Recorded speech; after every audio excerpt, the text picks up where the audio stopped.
안녕하세요. 비뇨의학과 전문의 고재익입니다. 오늘은 나이대별로 어떤 상황들이 성기능에 영향을 주는지에 대한 이야기를 한번 해보겠습니다. 사실 성기능 장애 원인은 사람마다 워낙 달라서 나이대별로 통일된 어떤 요소를 찾아내는 게 사실 만만치는 않은데요. 그래도 오랜 시간 진료를 하다 보면 이 나이대에는 확실히 이런 부분에 영향을 좀 받는구나, 그런 요소들이 있습니다. 그런 점들을 여러분들께 알려드리면 증상이 생겼을 때 자신의 나이에서는 어떤 것들을 우선 살펴볼지를 판단하는 데 도움이 될 것 같아서 이번 내용을 마련했습니다. 먼저 살펴볼 나이는 중년입니다. 40대에서 50대 중년 남자들에 대한 이야기를 먼저 해보겠습니다.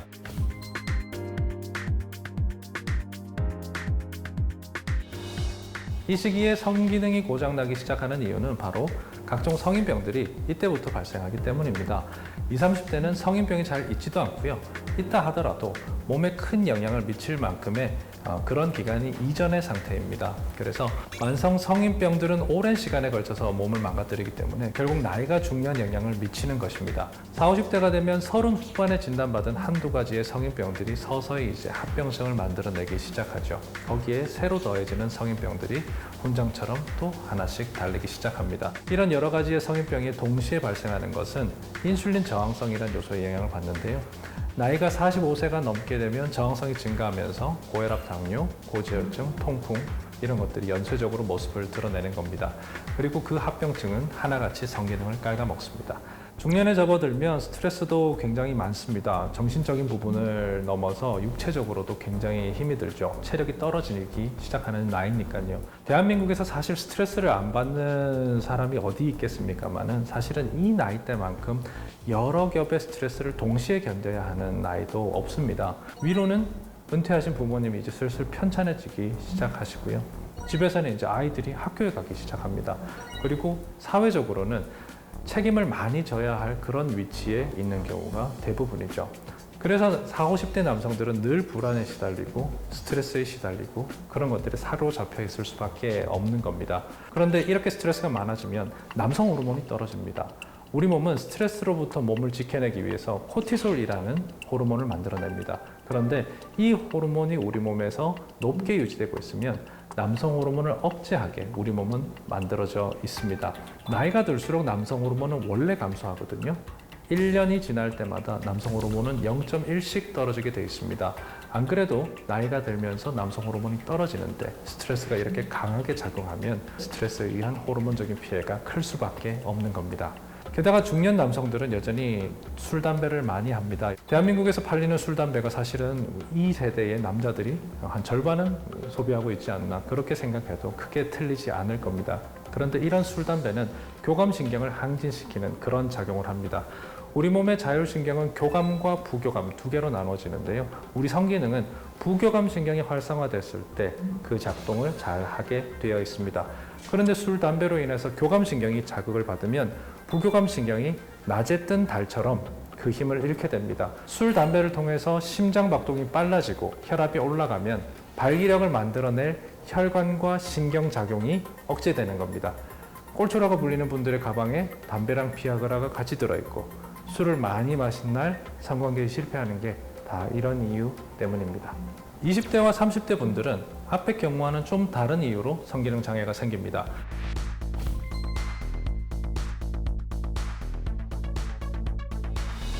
이 나이 때는 만성 성인병이 잘 없어요. 배도 아직 덜 나왔고요. 인슐린 저항성에도 문제가 없습니다. 젊으니까요. 그러면 이분들은 왜 성기능 장애가 생길까요? 사실 예전에는 이 나이대에는 성기능 장애가 별로 없었습니다.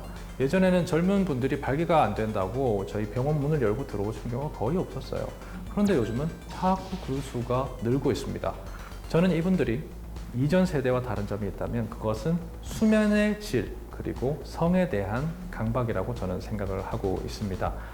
우선 수면에 대해서 이야기를 한번 해보겠습니다. 흔히 밀레니얼 이후 세대라고 불리는 분들은 그 이전 세대보다 스마트폰에 훨씬 익숙해져 있죠. SNS도 많이 하고 유튜브도 하고 게임기도 합니다. 문자도 해야 되고요. 통화해야 되고 업무 처리도 해야 돼요. 일과 휴식의 경계가 거의 무너져 있는 분들도 많죠. 거기에다가 젊은 사람들은 여러 개의 일을 하는 경우도 많아요. 그리고 늦은 시간까지 공부를 해야 하는 사람도 많습니다. 언제나 투자와 성공에 목말라 있고 소위 스펙이 쌓여야만 더 나은 일자리를 얻을 수 있기 때문입니다. 그런데 이런 식으로 수면이 부족해지면 성기능이 망가집니다. 사실 잠을 자지 않았다고 해서 사람이 죽었다는 보고는 없습니다. 군사 실험에서 2주가 넘도록 잠을 자지 않은 사람도 있었는데요. 인지 기능의 커다란 감소 외에는 건강에 큰 문제가 없었어요. 심지어 잘 자고 나서 인지력도 다 돌아왔습니다. 그래서인지 사람들은 수면 부족 속에서도 잘들 살아갑니다. 좀 졸리고 피곤하지만 근성으로 이겨내고 잘 삽니다. 그런데 문제는 뭐냐 하면 이렇게 잠이 부족한 남자들이 발기부전이나 정자기능 약화를 많이 겪는다는 것입니다. 근육 운동으로 멋진 몸을 가지고 있고 거기다가 유산소 운동까지 병행해서 밸런스 있게 운동하는 사람들, 심지어 술, 담배도 하지 않는 사람들, 그런 사람들이 병원 문을 열고 들어와서 발기부전에 대한 상담을 받습니다. 그런 분들을 잘 인터뷰해보면 거기에는 수면 부족이 있는 경우가 굉장히 많았습니다. 근무 형태가 2교대 또는 3교대로 수시로 수면 리듬이 바뀌거나 아니면 응급구조사, 소방관 이런 일처럼 자다가 자꾸 불려나가야 되는 그런 직업을 가지신 분들이 특별한 이유가 없는데도 성기능 감소를 느끼는 경우가 많았습니다. 결국 이런 상황은 모든 요소가 완벽하더라도 수면이 부족하면 성기능은 망가지는 거구나, 이렇게 생각할 수 있는 증거가 됩니다. 그러니까 젊은 나이에 성기능 장애를 느끼고 있다면 최근에 수면 상태가 어땠는지 한번 생각해 보세요. 다음으로는 성에 대한 강박이 있습니다. 이 부분에 대한 강박이라면 조금 의아하실 텐데 들어보시면 조금 이해를 하실 거예요. 대표적인 건 이런 겁니다. 남자의 음경은 굉장히 큰 게 좋다. 관계를 가질 때는 굉장히 큰 쾌락을 안겨줘야 된다. 적어도 남자라면 20분 이상 관계를 해야 되는 게 아닌가. 이런 것들이죠.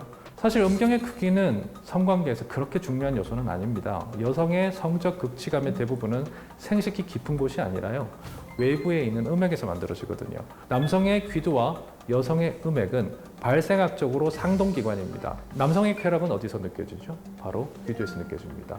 여성도 마찬가지인 겁니다. 그래서 성관계를 통해서 상대방에게 쾌락을 안겨주고 싶다면 남성이 집중해야 될 것은 사실은 크기가 아니라 다른 부분인 거죠. 사실 문제가 될 만큼 수술이 꼭 필요할 만큼 음경이 작은 사람들은 그리 많지가 않습니다. 저도 이제 10년 차가 넘는 비뇨기과에 사는데 그렇게 자주 못 봤어요. 그렇게 많지가 않습니다. 발기한 음경의 길이는 평균 13cm 정도입니다. 발기한 길이가 8.5cm만 넘어도 의학적으로는 문제가 없다고 말합니다. 그리고 사전까지 걸리는 시간은 전 세계 평균이 5분입니다. 이 데이터는 전 세계인들의 평균인데요. 우리가 사실 동양인들은 서양 사람들 조금 아니면 아랍 사람들 조금 대단하다고 생각을 하죠. 그런 우리가 인식이 조금 있습니다. 근데 그분 다 합한 거예요. 다 합해서 5분입니다. 조금 이상하지 않으세요? 남성들에게 발기한 음경의 평균 길이를 맞춰보라면요, 대부분 15cm라고 답한다고 합니다. 그리고 18cm는 넘어야 와, 크다 라고 생각한다고 해요. 그리고 사전까지의 시간은 대략 20분이라고 말하는 사람들이 많다고 합니다. 이거는 13cm와 5분이랑 영 다르죠? 그건 남자들이 자신의 음경을 다소 크게 말하는 버릇이 있고 성에 대한 과장을 하는 버릇이 있기 때문이라고 분석할 수 있습니다. 그러면 이런 허위 정보를 진짜라고 받아들이는 사람들은 어떻게 될까요? 정상적인 음경을 가지고 있고 정상적인 길이의 성행위를 하는 사람이 자신이 평균보다 못하다는 기분으로 평생을 살아가야 되겠죠. 이런 경향은 자신감의 감소를 이어주고 무의식에 영향을 주고 그게 바로 성기능의 저하로 이어질 수가 있는 겁니다.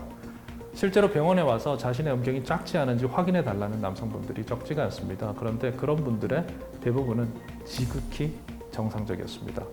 심지어 음경이 제법 큰 사람이 자기 음경을 작다고 여기는 경우도 많았습니다. 중요한 점은 이런 생각들이 강하게 작용하면 성기능에 영향을 준다는 겁니다. 여자친구가 자신의 성기를 작다고 여길까 봐 자신도 모르게 하는 걱정, 자격지심, 오랜 시간 관계를 가져야 한다는 의무감, 이런 것들이 긴장감을 만들고요.